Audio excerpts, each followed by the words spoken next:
Hello, my name's David Bonsall and this is Hector Heathcote. We've been asked to just give a little talk on, put into context, the opening of the Ajanta and putting on of Throbbing Gristle. I ran a clothes shop in Derby which had rehearsal rooms at the back, and there was a couple of local bands, Pre-D and Antipasti, used to rehearse in the back. Pre-D were kind of obsessed with experimental stuff, and we're all big Throbbing Gristle fans, Captain Beefheart, Mothers of Invention, that kind of stuff. And the aim was to get Throbbing Gristle to Derby, so we had to look for a premises. I started looking around and came across the old playhouse, which was then an Asian cinema called the Ajanta. Knocked on the door and asked the guy if we could rent the place, and he said come back later. Went back to the flat. I shared a flat with Hector. Went back to the flat. Lynn, his girlfriend, was at the flat. Arranged to go back and see the guy, and he took us upstairs into a bar. The bar, they were showing porn movies to about a dozen Asian guys. There really were men in raincoats as well, weren't there? Yeah, absolutely. Sort of Absolutely. quintessential, like dirty old men, yeah. And they sat around. We made an agreement with the guy to rent the place. I'll be honest, I can't remember how much it was. I think it was something like 100 quid or whatever.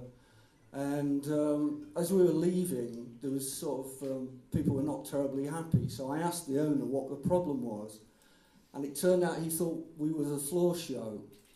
And the three of us were going to do a bit of a turn for them.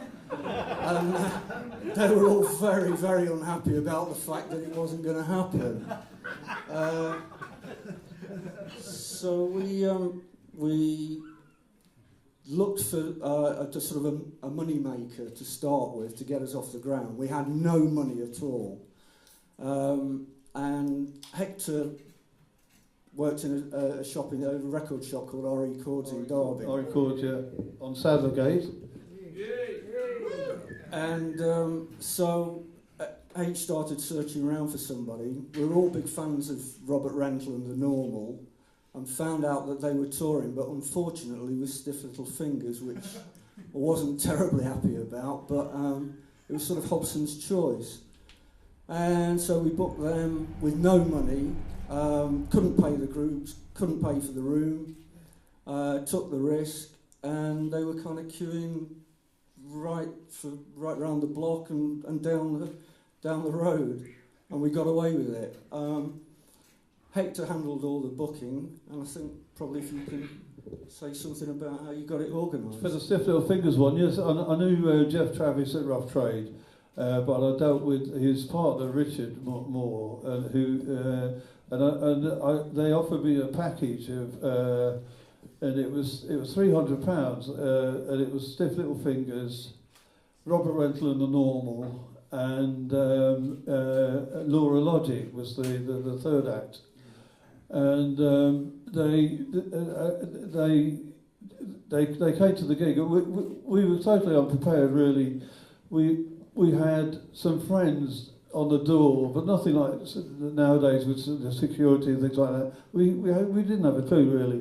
And there were people shitting up drain pipes to get in and just trying to get in free. And there must have been quite a few people got in free and stuff like that.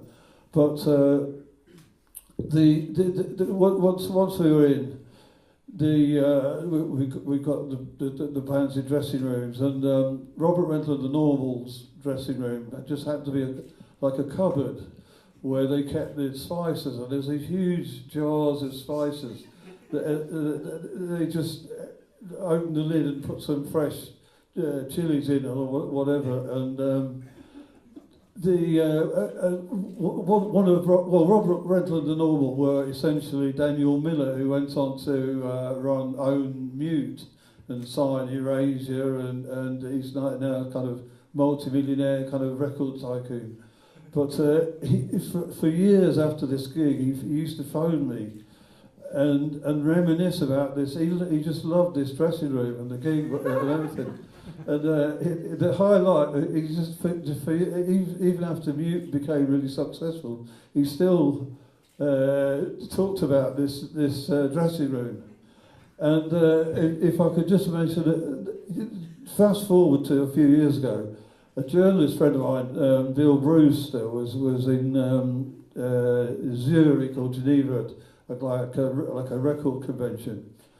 And he posted on Facebook, and he was trying to act nonchalant that he was at dinner with Giorgio Moroder and Daniel Miller and him, and he posted on Facebook saying, no biggie. And so I told him this anecdote about Daniel Miller and the Ajanta and the big jars of spices. And he replied, and he said, we were talking about that as the photo was taken. So like, it's like, what are the odds? Him, Daniel Miller, and Giorgio Moroder, and talking about the Ajanta and these spice jars, and it was just such a sort of kind of 1,000,000-to-1 coincidence. It was great, but. Shall I mention something about booking Throbbing Gristle? Or? Well, we're going to talk about Steve, I think. Okay, yeah. Hector was saying that, I mean, it was literally the two of us, and we rallied a few friends in just to kind of help out. And there's a guy here, Steve, can you put your hand up, wherever you are? He was, Steve, although he didn't know it at the time, was our official bouncer. We put him on the door, and he's a big lad, in the hope that if anything kicked off, he'd sort it out. As it happened, things did take a bit of a downward turn at the Throbbing Gristle one, but the next one we did was Pop Group, wasn't it? Yeah, Pop Group, yeah. We lost the money completely. Flat got robbed, and the money that we made from Stiff Little Fingers got stolen. So, as a consequence, we had to do it over again. So we did Pop Group with... Manicured Noise was support. A Manicured Noise, that's right, yeah. Yeah, you're right, I've forgotten that. And I'm not sure, but maybe it was the third band was the worst. And I can't I'm not sure about that. Derby band. Was it? Yeah. I misremembered. I'd seen the worst at the Roundhouse in Camden, where they had their backs to the audience the entire gig, which I thought was very punk, at the time. But Pop Group it was really good. It did really well, and that gave us the money then to be able to afford Throbbing Gristle, which is what obviously everybody's here about. The decision was made. Pre-D had finally got their support gig with Throbbing Gristle, which was what the whole thing was based around. And Hector had to phone them up and say, "Will you come and do it?" Yeah, I got the second annual report LP, and as you probably know, there's hardly any information. It's just a blank white. It's got a sticker on. And on the other side, it's got the chimney. I'm not sure if it's from one of the concentration camps, but it says music from the Death Factory, and there's a phone number. So I phoned the number, completely apprehensive because of Throbbing Gristle's reputation, and particularly Genesis P's. But he answered the phone, and he was quite personable and really kind of approachable as well, to my surprise, and quite kind of completely different to what I expected. He was quite sort of new age, really, not quite hippie, but it was sort of he was very approachable, very personable, and yes, that's right, yeah. He's retired hippie. Yes, and so he thought about it for a moment, and then accepted the offer, and it was I think it was their second gig outside of London. They'd done one in Brighton, hadn't they? But it was quite a coup, I thought, at the time, and so I was totally in awe of them, and I was kind of shaking like a leaf when I was on the phone. But he said that he was all right, and we booked them, and it was on, wasn't it? Yeah, that was it. I met them before they came up, just completely by accident. I was in a shop in London in where the big graveyard is on the way out. Highgate. Thank you. I was in a shop in Highgate, and he happened to walk into the shop. It turned out the girl running the shop was a friend of his. But at that time, we hadn't got the wherewithal to book them, so I didn't say anything about coming up to Derby. But that was it. And that was it. They came. We put them on in Derby. Everything was set up. Anita, who's sitting over there, she did all the photography that you've no doubt seen in the gallery. And everything was ready to go. And then it just all turned to shit, didn't it, basically? Genesis, before the gig, it spent about half an hour explaining this gizmo that he had. It was an ionizer, and it emitted negative ions, and it was going to chill everybody out, man. And it was just like after a thunderstorm, man. It's like it's like it'll be all the ions. It'll chill everyone out, and it didn't. No. Before they even got on stage, there was I don't know how many, a dozen lads or whatever, who were all up for just kicking off, standing in the audience, screaming abuse, throwing plastic glasses at people and what have you. And it was starting to get really out of hand. They were worried about going on. And there's a few lads here, I think, who were pretty helpful. And it got worse and worse. We were worried about starting, and in the end, I just went and stood in the middle of them, which is probably one of the most stupid things I've ever done in my life. They just, and I think I just asked somebody to calm down, and they sort of did for a while, which is a complete surprise to me, because I thought I was going to get hammered. And so it went. I assume some of you have heard the double album that was recorded, which I had a conversation with Genesis sometime afterwards, and he said that he thought it was the second best gig that they'd ever done, but of course wouldn't tell me which the first one was. I have no doubt he says that to everybody, I'm sure. But, they were pretty pleased with it all, weren't they? Yeah, they were. They issued it on a cassette as well. There was like a project called 24 Hours of Throbbing Gristle, and that was like highly rated. It got kind of like 8 out of 10. It was definitely one of the band's favourite gigs. Yeah. Afterwards was good. I remember one particular thing. I had a friend who was a homeless guy called Rod, and he was a born again Christian, consequently known as Rod the Christian, and I used to let him come into the Ajanta and get him backstage, and he loved it. I mean, he was completely broke, on his uppers, trying to convert people on Derby Marketplace most of the time. And I can remember after the gig, we all sat on chairs on stage when everybody had left. And Rod was still there, and he sat down and he started talking to Genesis. I went off to do something, I can't remember what, and came back, and they were deep in conversation.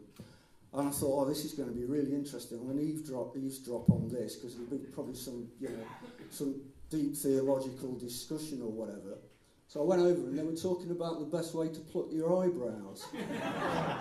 It's just, quite a surprise. And the whole thing was it was just surreal in that respect, wasn't it? Yeah, very much so. Yeah. I think that was the end of it, mind you. We booked the fall for the next one. They cancelled, and then the Asian guy asked us if he could meet us in the pub one night, and told us that we were out and he'd got an agency in, and that was it. We got thrown out. He carried on for quite a while, unfortunately, I found it necessary to go and pay to get in sometimes. I mean, I remember seeing Prince Far Eye there and Joy Division. I think they were about the only two I was prepared to put money into. But that was it. The Slits were when Prince Far Eye was there, wasn't it? Yeah. So we managed to get Throbbing Gristle on, and that was the end of that, wasn't it? Yeah, that was it. We lost our shirts, but we were happy, weren't we, really?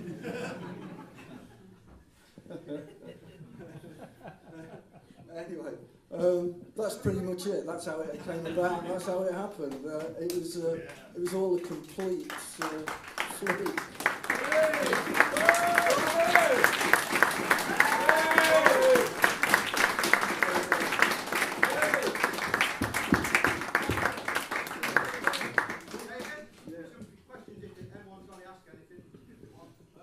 Yeah. How did you manage to get Prince Far Eye in? I was at that gig and it was very rare to have a hardcore reggae act there. No, Hector got me into reggae. No, we didn't book him. As I say, they threw us out after 4 gigs. Right. They realised when the first night that we opened, I mean, we absolutely packed the place, and literally, I even remember the advert car getting drunk behind the bar. Everything. And the headline, the Derby Evening Telegraph, one of their leaders was "Punks Drink Theatre Dry," which was actually. So the guy was making money hand over fist, and he could see we were making money as well. I mean, as I said to you, we did really well on the first one. We got robbed, but we did really well. And he realised that there was money to be made, so we were out, and he got some agency from Nottingham in, and just like a parasite. And then the skinheads walked in. Sorry? Then the skinheads came along and made it interesting. Well, I don't know. I mean, I've got a lot of skinhead mates, There is a postscript to the Prince Far Eye thing, but about 2 weeks previously, I was in Daddy Cool, and I saw Adrian Sherwood in there, and he asked me where I was going, and we were both going to the same place, so he said, "I'll give you a lift."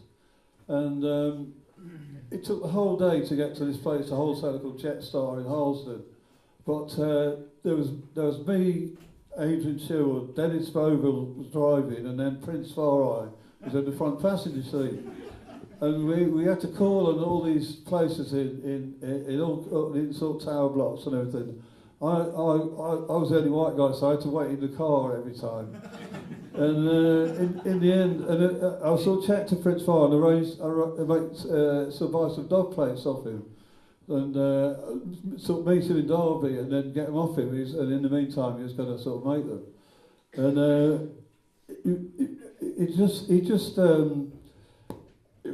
at some traffic lights, he just got out, and there was this lady, like someone's mum, with shopping and everything like that, and he just said something to the driver, got out and went off with this lady, and we never saw him again. And it was extraordinary because he just stopped at the lights and got out. But I met him at the Ajanta and got some dub plays. But they weren't kind of like specials. He didn't mention my sound or anything, but they were kind of pre-release stuff off the on-you sounds. You know, the dub LPs. I don't know which chapter it was now, but. Yeah, I kept them for years. They were quite valuable, But yeah, spending the day with Prince Far Eye was quite an experience. It was good, yeah. Nice.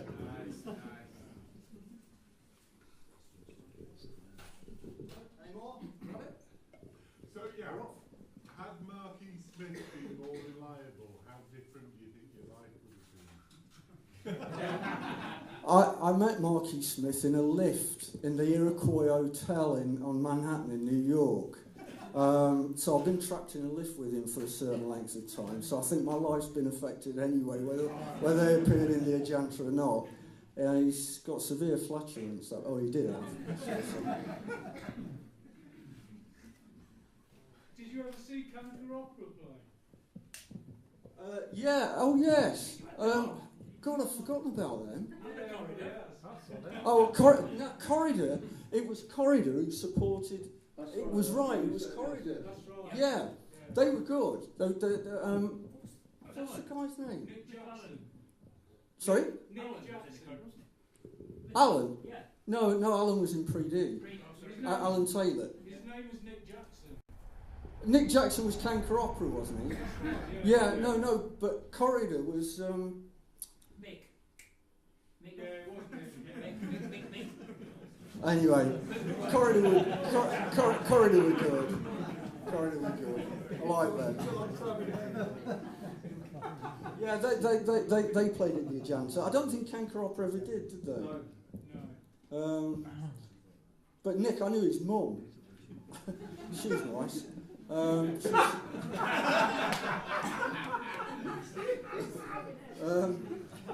No, she was an antique dealer.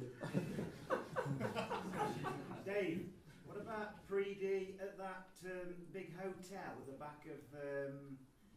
Oh, the Pennine. back of Douglas Square. The yeah, Pennine. That was the first time they ever played. Yeah. And for some reason, they wouldn't let us put the mixing desk in front of them. So I had to go at the back. Time on stage. We had to put the mixing desk behind them. Yeah. So I stood with this mixing desk. As you can well imagine, the sound was great. It was really distorted. It was really good. I think that was the first one they ever They did. played the rugby club, didn't they? That's right. Yeah, I remember the rugby club clearly. Yeah, that was great. Yeah. That was. Strange venues. I've still got some tapes somewhere. They sound surprisingly like Troutmaster replica period Captain Twist and Beefheart. shout, I remember him doing that. I've got the flyer as well. But It sounded like the Residents. yeah. Unfortunately, a bit longer. Most and without the eyeballs.